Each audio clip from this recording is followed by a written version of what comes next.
ស្រឡាញ់អូនតើស្រីស្មួនដឹងខ្លួនខ្លាំងឬទេរៀមឃើញចាស់ហាក់ដូចមានខ្សែ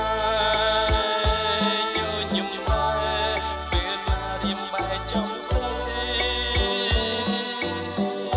កុំលួចស្រឡាញ់អូនមើលចោលស្មួនរៀមស្គមខ្លួនរីងរៃជាយូរហើយចាំឆ្លើយស្រីក្រែងពីស្រីប្រណីមកដល់រៀមបងអានឹងខ្លាំងទេអានឹងខ្លាំងទេណាស្នេហ៍ស្ម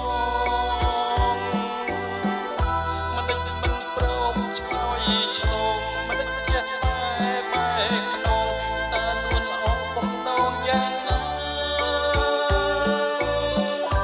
គួយស្រឡាញ់ម្លឹងហើយហេតុតិចហើយ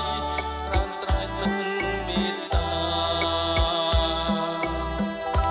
ពាក្យមួយខ្លីនៃស្ថាស្នេហាមិនដឹងជីវ៉ាមិនព្រមពិចារមកបង